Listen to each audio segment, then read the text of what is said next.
Hello friends, welcome to our channel. Friends, आज आपण अतिशय महत्त्वाचा विषय पाहणार आहोत मेंटेनन्सबद्दल, जो की आधी CRPCमध्ये 125 सेक्शन 125 होता. आता भारतीय नागरिक सुरक्षा संहिता 2023 यामध्ये सेक्शन 144 आहे मेंटेनन्सचा. तर हा नंबर लक्षात ठेवा. नंबर चेंज झालेला आहे, कंटेंट इन्ग्रेडियंट तेच आहेत. तर आपण पाहूया मेंटेनन्स कोणाला मिळते आणि मेंटेनन्ससाठी कोण कोण क्लेम करू शकते, किती मिळू शकते, कुठे ही केस कुठे टाकायची, याबद्दल सर्व माहिती आपण या व्हिडिओमध्ये पाहणार आहोत. तर हा मेंटेनन्सचा जो भाग आहे सर्व कॉम्पिटिटिव्ह एक्झाममध्ये विचारण्यात येतो आणि इंटरव्ह्यूमध्ये सुद्धा यावर प्रश्न विचारण्यात येतात. आणि प्रॅक्टिसिंग लॉयर्ससाठी तर खूपच महत्त्वाचा सब्जेक्ट आहे, कारण मेंटेनन्सच्या केसेस खूप हाताळण्यात येतात आणि त्यावर सर्वांना प्रश्न पडतात वेगवेगळे. तर त्या प्रश्नांचे उत्तर या व्हिडिओमध्ये तुम्हाला नक्कीच मिळणार. तर व्हिडिओ पूर्ण पहा, लाईक, कमेंट, शेअर करा आणि सबस्क्राईब करायला अजिबात विसरू नका. तर चला पाहूया आपण मेंटेनन्सबद्दल संपूर्ण माहिती. तर चॅप्टर 10 BNSS सेक्शन 144 यामध्ये पत्नी, अपत्ये आणि आईवडील यांच्या निर्वाहाकरिता आदेश आहे. तर यामध्ये दिलेलं आहे की पुरेशी ऐपत असताना जर कोणत्याही व्यक्तीने, म्हणजे जो कॅपेबल व्यक्ती आहे असा कोणताही व्यक्ती कोणाकोणाला देऊ शकते, कोण कोण मागू शकते, तर स्वतःचा निर्वाह करण्यास असमर्थ असलेल्या त्यांच्या पत्नीचा, म्हणजे इनकॅपेबल आहे, फायनान्शियल इन्कम काहीच नाही आहे अशी पत्नी. नंबर 2 आहे स्वतःचा निर्वाह करण्यास असमर्थ असलेल्या त्यांच्या औरस किंवा अनौरस अज्ञान अपत्याचा, म्हणजे मुले, लहान मुले, मायनर मुले, विवाहित असो व अविवाहित असो. नेक्स्ट कंडिशन आहे सज्ञान झालेले औरस किंवा अनौरस अपत्य, त्यामध्ये विवाहित मुलगी नाही, कोणत्याही शारीरिक किंवा मानसिक असामान्यतेमुळे किंवा फिजिकल डिसॅबिलिटी असेल कोणत्याही मुलाला किंवा मुलीला, तर तो स्वतःचा निर्वाह करण्यास असमर्थ आहे, अशा वेळेस अशा अपत्याचा सुद्धा त्या अपत्याला मेंटेनन्स देणे आवश्यक आहे. नेक्स्ट कंडिशन आहे स्वतःचा निर्वाह करण्यास असमर्थ असलेल्या आईवडील, जे पॅरेंट्स आहेत ते सिनियर सिटिझन असतात आणि ते स्वतःचा इन्कम, त्यांचा फायनान्शियल इन्कम नसते, ते इनकॅपेबल असतात, तर त्यांना मेंटेनन्स देणे आवश्यक आहे. आता निर्वाह करण्याबाबत उपेक्षा केली किंवा तो करण्यास नकार दिला, म्हणजे कोणत्याही मुलाने किंवा कोणीही मेंटेनन्स देण्यास नकार दिला, तर काय होऊ शकते, त्यांच्या विरोधात प्रथम वर्ग न्यायदंडाधिकारी ऑर्डर करू शकतात आणि मंथली इन्कम द्यावे अशी ऑर्डर ते करू शकतात. त्यांना मंथली इन्कम देण्याची आज्ञा देऊ शकतात. नंतर त्यामध्ये काही प्रोविजो आहेत. ते प्रोविजो अशा प्रकारे आहेत की मुलगी, अज्ञान मुलगी विवाहित असल्यास तिच्या पतीकडे पुरेशी ऐपत नाही अशी जर न्यायदंडाधिकाऱ्यांची खात्री झाली, म्हणजे जे प्रथम वर्ग न्यायदंडाधिकारी न्यायाधीश साहेब आहेत त्याची खात्री झाली की त्यांच्या पतीकडे पुरेशी फायनान्शियल त्यांचा इन्कम नाही, अशी अज्ञान मुलगी सज्ञान होईपर्यंत, म्हणजे मायनर आहे परंतु मेजर होईपर्यंत तिच्या बाबांनी, म्हणजे तिच्या वडिलांनी तिला असा भत्ता द्यावा, असा आदेश मान्य न्यायदंडाधिकारी साहेब देऊ शकतात. आता नेक्स्ट प्रोविजो पुन्हा आहे, त्यामध्ये या पोट कलमाखालील निर्वाहासाठीच्या मासिक भत्त्याच्या संबंधातील कारवाई प्रलंबित असताना, म्हणजे पेंडिंग आहे केस, तर अशा व्यक्तीला तिच्या पत्नीच्या किंवा अशा अपत्याच्या किंवा आईबाबांच्या अंतरंग निर्वाहाकरिता मासिक भत्ता, म्हणजे इंटेरिम मेंटेनन्स देण्याकरिता ऑर्डर देऊ शकतात की यांना इंटेरिम मेंटेनन्स देण्यात यावा, अशी ऑर्डर ते देऊ शकतात. त्यानंतरची नेक्स्ट प्रोविजन आहे की अंतरिम निर्वाह भत्ता आणि दुसऱ्या परंतुकाखालील कारवाईचा खर्च यासाठीचा अर्ज शक्य असेल तितपत, म्हणजे अशा अर्जाची नोटीस अशा व्यक्तीवर बजावण्यात आल्याच्या दिनांकापासून 60 दिवसाच्या आत निकालात काढण्यात येईल. म्हणजे ही कंडिशन महत्त्वाची आहे की 60 दिवसाच्या आत निकालात काढण्यात येईल. तर हा होता 144 सेक्शन 144चा एक पॉईंट. यामध्ये एक पत्नीबद्दल एक व्याख्या आहे की पत्नी म्हणजे कोणती, तर पत्नी म्हणजे जिला आपल्या पतीने घटस्फोट दिलेला असून किंवा जिने त्यांच्यापासून घटस्फोट मिळविलेला असून पुनर्विवाह केलेला नाही, अशा पत्नीचा यामध्ये समावेश होतो. म्हणजे तिने घटस्फोट तर घेतलेला आहे, परंतु तिचा पुनर्विवाह अजूनपर्यंत झालेला नाही किंवा तिने पुनर्विवाह केलेला नाही, तर अशा पत्नीला मेंटेनन्स मिळू शकते. आता यामधलं सेकंड नंबरची जी कंडिशन आहे ती आपण पाहूया, की असा कोणताही निर्वाह भत्ता किंवा अंतरिम निर्वाह भत्ता म्हणजे इंटेरिम मेंटेनन्स आणि कारवाईचा खर्च आदेशाच्या दिनांकापासून किंवा तसा आदेश देण्यात आला असेल तर निर्वाह भत्ता किंवा यथास्थिती अंतरिम निर्वाह भत्ता म्हणजे इंटेरिम मेंटेनन्स या कारवाईचा खर्च अर्ज ज्या तारखेस केला असेल त्या तारखेपासून देय असेल. म्हणजे ज्या तारखेला तुम्ही अर्ज केला असेल तिथून त्या तारखेपासून मेंटेनन्स तुम्हाला द्यावा लागेल. तर हा होता सेकंड नंबरचा पॉईंट. आता थर्ड नंबरचा पॉईंट असा आहे की आदेश देण्यात आलेली कोणती व्यक्ती पुरेसे कारण नसताना म्हणजे त्याच्याकडे कोणतेच रिजनेबल रिझन नाहीत, अशी व्यक्ती आदेशाचे अनुपालन करण्यात चुकली म्हणजे ऑर्डर दिली मॅजिस्ट्रेट साहेबांनी आणि ती ऑर्डर यांनी ओबे केली नाही, तर असा कोणताही दंडाधिकारी आदेशाच्या प्रत्येक भंगाबद्दल देय असलेली रक्कम वसूल करण्यासाठी द्रव्यदंड म्हणजे फाईन बसू शकतो. या फाईनची तरतूद केलेली किंवा वॉरंट काढू शकेल. जर तुम्ही फाईन भरला नाही तर वॉरंटसुद्धा तुमच्या विरोधात निघू शकते आणि वॉरंटच्या अंमलबजावणीनंतर निर्वाह भत्त्यासाठी किंवा यथास्थिती अंतरिम निर्वाह भत्ता आणि कारवाईचा खर्च यासाठी प्रत्येक महिन्याचा संपूर्ण भत्ता किंवा त्याचा कोणताही भाग द्यावायचा राहिल्यास अशा व्यक्तीला त्याबद्दल 1 महिन्यापर्यंत असू शकेल इतक्या मुदतीच्या कारावासाची किंवा तत्पूर्वी भरणा झाल्यास तो होईपर्यंत शिक्षा होऊ शकते. हा होता थर्ड नंबरचा पॉईंट. आता यामध्ये सुद्धा 2 प्रोव्हिजो आहेत. नंबर 1चा प्रोव्हिजो आहे कंडिशन 3 नंबरच्या मध्ये प्रोव्हिजो आहे. हा प्रोव्हिजो आहे की या कलमाखाली देय असलेल्या रकमेच्या वसुलीसाठी ती ज्या दिनांकास देय झाली त्या दिनांकापासून 1 वर्षाच्या कालावधीत अशी रक्कम वसूल करण्यासाठी मान्य न्यायालयाकडे अर्ज करण्यात आल्याशिवाय कोणतेही वॉरंट काढण्यात येणार नाही. आणि नेक्स्ट कंडिशन अशी आहे की आपल्या पत्नीने आपल्याबरोबर राहावे या शर्तीवर तिचा निर्वाह करण्याची तयारी अशा व्यक्तीने दाखवली आणि तिने त्या व्यक्तीबरोबर राहण्यास नकार दिला, तर अशा मान्य दंडाधिकाऱ्याला तिने दिलेली नकाराची कोणतीही कारणे विचारात घेता येतील आणि अशी तयारी असली तरीही या कलमाखाली आदेश काढण्यास न्यायकारण आहे अशी त्यांची खात्री झाली तर त्याला तसे करता येईल. तर हे 2 प्रोव्हिजो आहे थर्ड नंबरच्या कंडिशनमध्ये. आता यामध्ये स्पष्टीकरण असं आहे की जर पतीने अन्य स्त्रीशी विवाह केला असेल किंवा त्यांच्या पत्नीने त्यांच्याबरोबर राहण्यास नकार देण्यास ते न्यायकारण आहे असे मानले जाईल. म्हणजे जर पत्नीच तयार नाही आहे पतीसोबत राहण्यास तर ते सुद्धा पतीच्या फेवरमध्ये जाईल. नंबर 4ची कंडिशन आहे की कोणतीही विवाहित स्त्री परगमनी जीवन जगत असेल किंवा कोणतेही पुरेसे कारण नसताना ती आपल्या पतीबरोबर राहण्यास नकार देत असेल, म्हणजे पतीबरोबर जाण्यास तयार नाही, पतीच्या घरी राहण्यास तयार नाही, तर ते परस्पर संमतीने विभक्त राहत असतील तर या कलमाखाली आपल्या पतीकडून निर्वाहासाठीचा किंवा अंतरिम निर्वाह भत्ता व कारवाईच्या खर्चासाठीचा भत्ता मिळण्यास ती हक्कदार असणार नाही.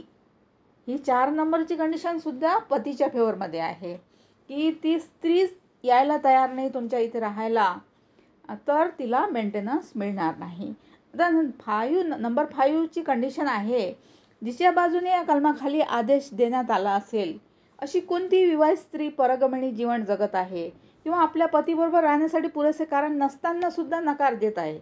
म्हणजे असं कोणतंच रिझन नाही आहे की तिला तिच्या पतीच्या घरी येण्यास तिला काही रिझनच नाही आहे, ती तशीच येत नाही आहे पतीच्या घरी राहायला किंवा ते परस्पर संमतीने विभक्त राहत आहेत, हे साबित झाल्यावर माननीय न्यायदंडाधिकारी साहेब आदेश रद्द करतील.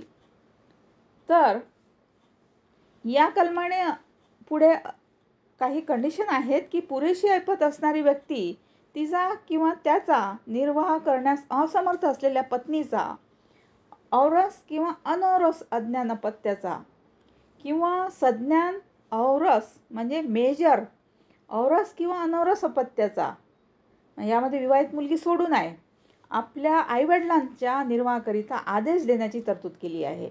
आता या कलमाखाली अंतरिम निर्वाह भत्ता व कारवाईचा खर्च देण्याची देखील तरतूद आहे. अज्ञान विवाहित मुलगी तिच्या पतीची ऐपत नसेल तर निर्वाह भत्ता मिळण्यास सज्ञान होईपर्यंत पात्र आहे. तर हा होता सेक्शन 144. आता आपण सेक्शन 145 म्हणजे कार्यपद्धती पाहू की ही कशा प्रकारची प्रोसिजर असते. सेक्शन 145 प्रोसिजर आहे. या प्रोसिजरमध्ये केस कुठे टाकायची, कोणत्या जिल्ह्यात टाकायची, तर याबद्दल दिलेलं आहे की कलम 144 म्हणजे 144 याखाली निर्वाह भत्ता मिळवण्यासाठीची जी प्रोसिजर आहे म्हणजे अर्ज दाखल करणे वगैरे, अर्ज करणारी व्यक्ती जेथे असेल तिथे, म्हणजे जी अर्ज करणारी व्यक्ती आहे, पत्नी आहे किंवा आईवडील आहे, जे तिथे राहतात तिथे सुद्धा टाकू शकतात, किंवा ती व्यक्ती किंवा तिची पत्नी राहत असेल किंवा जेथे ती व्यक्ती आपल्या पत्नीबरोबर किंवा अपत्यांबरोबर अनौरस किंवा औरस अपत्यांच्या आईबरोबर पूर्वी राहिले असेल त्या ठिकाणी सुद्धा अर्ज करू शकतात, त्या कोर्टात सुद्धा केस दाखल करू शकतात. किंवा त्यांचे आईवडील जर असतील, आईवडिलांना मेंटेनन्स पाहिजे असेल तर आईवडील राहत असेल तेथे सुद्धा ते त्या कोर्टात केस दाखल करू शकतात. तर या सेक्शन 145 मध्ये ही प्रोसिजर दिली आहे. यामध्ये काही प्रोव्हिजो आहेत. तर अशा कारवाईतील सर्व पुरावा निर्वाह खर्च देण्याचा आदेश ज्या व्यक्तीविरुद्ध आहे, म्हणजे ज्या पतीविरुद्ध आहे, तो पती जर कोर्टासमोर हजर राहत असेल किंवा कोर्टासमोर हजर राहत नसेल तर त्यांचे वकील जे आहेत त्यांच्या वकिलासमक्ष सर्व पुरावा घेतला जाईल आणि तो समन्स खटल्यासाठी विहित केलेल्या रीतीने नोंदला जाईल. आणि पुन्हा प्रोव्हिजो आहे त्यामध्ये सेकंड नंबरच्या कंडिशनमध्ये सेक्शन 145 मध्ये की निर्वाह खर्च देण्याचा आदेश ज्या व्यक्तीविरुद्ध देण्याची सूचना असेल, म्हणजे मेंटेनन्स देण्याचा आदेश ज्या व्यक्तीविरुद्ध देण्याची सूचना असेल ती व्यक्ती बजावणी करण्यासाठी टाळत असेल किंवा जाणून न्यायालयात हजरच राहत नसेल, जाणून घरीच राहत असेल आणि न्यायालयात येण्याचा टाळाटाळ करत असेल, अशी जर त्या न्यायदंडाधिकाऱ्याची खात्री झाली तर मान्य न्यायदंडाधिकारी एकतर्फी सुनावणी व निर्णय करण्याची कारवाई करता येईल त्यांना. आणि याप्रमाणे देण्यात आलेला कोणताही आदेश त्यांच्या दिनांकापासून, त्या केसच्या दिनांकापासून 3 महिन्याच्या आत करण्यात आलेल्या अर्जावरून दंडाधिकाऱ्याला सबळ कारण दाखविण्यात आल्यावर विरुद्ध पक्षकाराला वाद खर्च देण्याबाबतच्या अटी धरून न्याय व उचित वाटतील अशा अटींच्या अधीनतेने रद्द ठरविता येईल. आता यामध्ये कंडिशन नंबर 3 अशी आहे की सेक्शन 144 खालील अर्जाचे काम पाहताना मान्य न्यायालयाला खर्चाबाबत न्याय असेल असा आदेश देण्याचा अधिकार असेल. तर ही प्रोसिजर आहे सेक्शन 145 मध्ये. सेक्शन 146 म्हणजे भत्ता कमी अधिक करणे. आता पत्नीच्या परिस्थितीत किंवा काही सर्कमस्टन्समध्ये चेंज झालेला आहे तर त्या परिस्थितीमध्ये भत्ता कमी अधिक करण्यात येतो किंवा जो मेंटेनन्स आहे तो काही परिस्थितीमध्ये रद्द करण्यात येतो. तर हे या सेक्शनमध्ये दिलेलं आहे, सेक्शन 146 मध्ये भत्ता कमी अधिक करणे. आता कलम 144 अन्वये निर्वाहासाठी मासिक भत्ता किंवा इंटेरिम मेंटेनन्स मिळणाऱ्या किंवा त्याच कलमाखालील ज्या परिस्थितीत आहेत त्यांच्या पत्नीला, मुलाला किंवा आईवडिलाला जे मंथली मेंटेनन्स आहे किंवा इंटेरिम मेंटेनन्स आहे ते देण्याचे आदेश मिळालेल्या कोणत्याही व्यक्तीच्या परिस्थितीत, म्हणजे त्या व्यक्तीच्या सर्कमस्टन्समध्ये बदल झाल्याचे निदर्शनास आल्यास मान्य न्यायदंडाधिकारी त्याला योग्य वाटतील असे बदल मासिक निर्वाह भत्त्यात, म्हणजे जे मंथली मेंटेनन्स असते त्यामध्ये निर्वाह भत्त्यात चेंज करू शकतात किंवा इंटेरिम मेंटेनन्समध्ये सुद्धा चेंज करू शकतात. तर सेकंड नंबरची कंडिशन आहे त्यामध्येच 146 मध्ये, जेथे सक्षम दिवाणी न्यायालयाच्या कोणत्याही निर्णयाचा परिणाम म्हणून कलम 144 खाली केलेला कोणताही आदेश म्हणजे कोणतीही ऑर्डर रद्द करावा किंवा त्यात बदल करावा असे मान्य न्यायदंडाधिकाऱ्याला वाटेल, येथे त्यांना आदेश रद्द करता येईल किंवा त्यात बदल करता येईल. हा होता पॉईंट नंबर 2. आता पॉईंट नंबर 3 मध्ये दिलेला आहे, ज्या स्त्रीला आपल्या पतीने घटस्फोट दिला आहे किंवा जिने त्यांच्यापासून घटस्फोट मिळविला आहे, तिच्या बाजूने कलम 144 खाली कोणताही आदेश, कोणतीही ऑर्डर काढण्यात आला असेल किंवा जर मान्य न्यायदंडाधिकाऱ्यांची अशी खात्री झाली की खालील काही पॉईंट दिलेले आहेत की त्यांची खात्री कोणकोणत्या सिच्युएशनमध्ये झाली तर त्यांना रद्द करता येईल किंवा बदल करता येईल. तर नंबर ए आहे, अशा घटस्फोटाच्या दिनांकानंतर त्या स्त्रीने पुन्हा विवाह केला म्हणजे पुनर्विवाह केला आहे, तर तो तिच्या पुनर्विवाहाच्या दिनांकाला व तेव्हापासून असा आदेश रद्द करेल. नंबर बी आहे, त्या स्त्रीला तिच्या पतीने घटस्फोट दिला असून त्या पक्षकारांना लागू असलेल्या रूढीप्राप्त किंवा व्यक्तिविषयक कायद्यान्वये अशा घटस्फोटानंतर देय होणारी संपूर्ण रक्कम तिला मिळालेली आहे. आता कोणत्या कोणत्या पार्टी अशा असतात, दोन्ही पार्टी मिळून म्युच्युअली कंपेन्सेशन घेतात. दोन्ही पार्टी बसतात एका ठिकाणी आणि कंपेन्सेशन ठरवून दोन्ही पार्टी एकमेकांना रक्कम देऊन मोकळ्या होतात. तर मग ती सदर आदेशापूर्वी असो वा नंतर असो, तर अशाही सिच्युएशनमध्ये मान्य न्यायाधीश योग्य ते निर्णय घेऊ शकतात.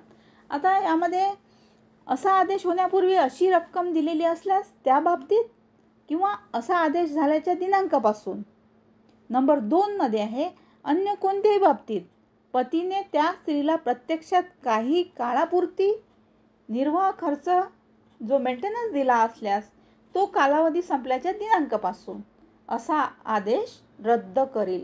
म्हणजे मान्य न्यायाधीश साहेब या जर कंडिशन असतील वरच्या आणि या त्या पत्नीने पूर्ण केलेल्या असतील, म्हणजे तिचा पुनर्विवाह झाला असेल किंवा तिने पूर्ण कंपेन्सेशन घेतलेलं असेल आधीच तिच्या पतीकडून, तर मान्य न्यायाधीश ती जी मेंटेनन्सची त्यांचा जो अर्ज आहे तो आदेश रद्द करू शकतात.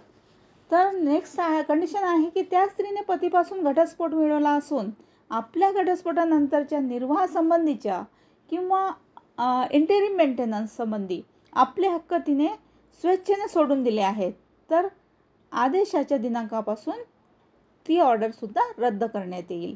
म्हणजे स्वतःच तिने म्हटले आहे की मला काहीच नको, मला मेंटेनन्ससुद्धा नको आणि काहीच नको, तर अशा परिस्थितीतसुद्धा ती जो आदेश आहे तो रद्द करण्यात येईल. आता लास्ट कंडिशन आहे या सेक्शनमधली, कलम 144 अन्वये ज्या व्यक्तीला मासिक निर्वाह भत्ता, इंटरिम मेंटेनन्स भत्ता, जो काही अंतरिम निर्वाह भत्ता किंवा त्यापैकी काहीही देण्याचे आदेश देण्यात आले असतील, तर अशा कोणत्याही व्यक्तीबाबत कोणताही निर्वाह भत्ता किंवा हुंडा वसूल करण्यासाठी किंवा कोणताही हुकुमनामा काढताना दिवाणी न्यायालय त्या आदेशानुसार अशा व्यक्तीला देण्यात आलेली किंवा तिने वसूल केलेली जे मानसिक मंथली मेंटेनन्स आहे आणि इंटेरिम मेंटेनन्स आहे किंवा त्यापैकी कशाची रक्कम हिशेबात घेईल.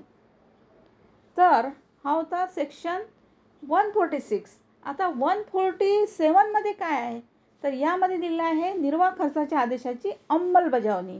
आता अंमलबजावणी कशी होते, एक्झिक्युशन कसं होते, तर निर्वाह खर्चाच्या किंवा जो इंटरिम मेंटेनन्स आहे, कारवाईचा खर्च म्हणजे ज्या केसेससाठी जो खर्च लागलेला आहे तो खर्च, आदेशाची एक प्रत जिच्या बाजूने तो आदेश काढण्यात आला आहे त्या व्यक्तीला किंवा तिचा कोणी पालक असल्यास म्हणजे गार्डियन असल्यास त्याला, किंवा ज्या व्यक्तीला निर्वाह भत्ता किंवा अंतरिम निर्वाह भत्ता व कारवाईचा खर्च द्यावायचा तिला विनाशुल्क दिली जाईल. आणि कोणताही मान्य न्यायदंडाधिकारी ज्या व्यक्तीविरुद्ध तो आदेश देण्यात आला ती जेथे असेल अशा कोणत्याही स्थळी अशा दंडाधिकाऱ्याला, अशा मान्य न्यायदंडाधिकारी त्या जो पक्षकार आहे त्या पक्षकाराला देय भत्ता किंवा यथास्थिती खर्च दिलेला नसल्याची खात्री झाल्यावर अशा आदेशाची अंमलबजावणी करू शकतील. तर यामध्ये दिलेलं आहे की निर्वाह खर्चाच्या आदेशाची अंमलबजावणी करण्याची तरतूद या कलमामध्ये सेक्शन 147 मध्ये करण्यात आली आहे. तर हा होता पूर्ण मेंटेनन्सचा चॅप्टर आणि यामध्ये सर्व प्रश्न कव्हर केलेले आहेत. सर्व पूर्ण माहिती आलेली आहे. थँक्यू.